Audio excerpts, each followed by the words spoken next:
Amen. Le Seigneur soit avec vous. Esprit Saint, éclaire-nous. Esprit Saint, éclaire-nous. Esprit Saint, éclaire-nous. Évangile de Jésus-Christ selon Saint Jean. Comme la Pâque juive était proche, Jésus monta à Jérusalem dans le temple. Il trouva installés les marchands de bœufs, de brebis et de colombes et les changeurs. Il fit un fouet avec des cordes et les chassa tous du temple, ainsi que les brebis et les bœufs. Il jeta par terre la monnaie des changeurs, renversa les comptoirs et dit aux marchands de colombes, « Enlevez cela d'ici, cessez de faire de la maison de mon Père une maison de commerce. » Ses disciples se rappelèrent qu'il est écrit, « L'amour de ta maison fera mon tourment. » Des Juifs l'interpellèrent, « Quel signe peux-tu nous donner pour agir ainsi ?»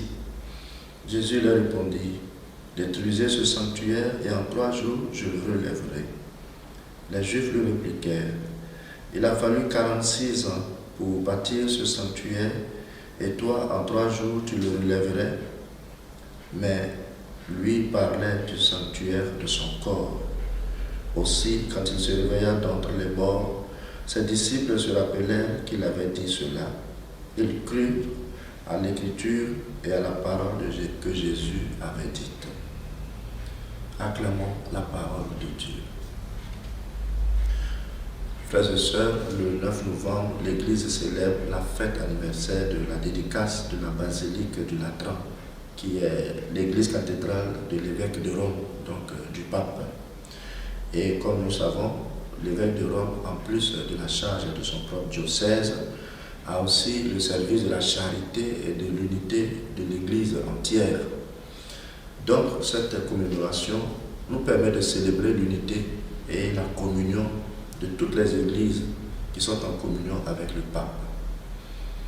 Et la parole de Dieu nous parle du temple, justement. Jésus, dans un acte prophétique, nous montre qu'au-delà du temple fait de mains humaines, il est lui-même le véritable temple par qui nous pouvons célébrer le vrai culte. Et c'est à sa résurrection que ses disciples comprendront cette parole qu'il avait dite.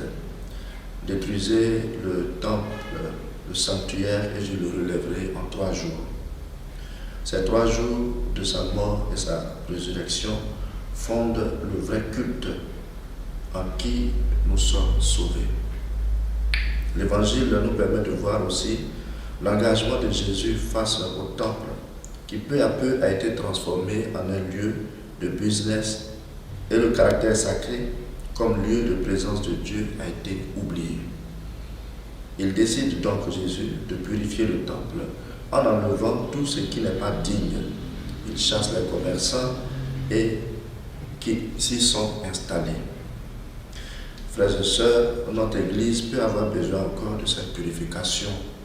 Si des attitudes, des habitudes, des activités commencent à nous faire oublier le sacré de l'Église, si nous venons pour relever des défis ou briguer des mandats, des postes de responsabilité au lieu de servir nos frères, si l'argent est le premier critère de nos activités pastorales au lieu que ce soit le salut des âmes, si le caractère social de nos activités nous fait oublier que l'Église est d'abord un lieu de prière.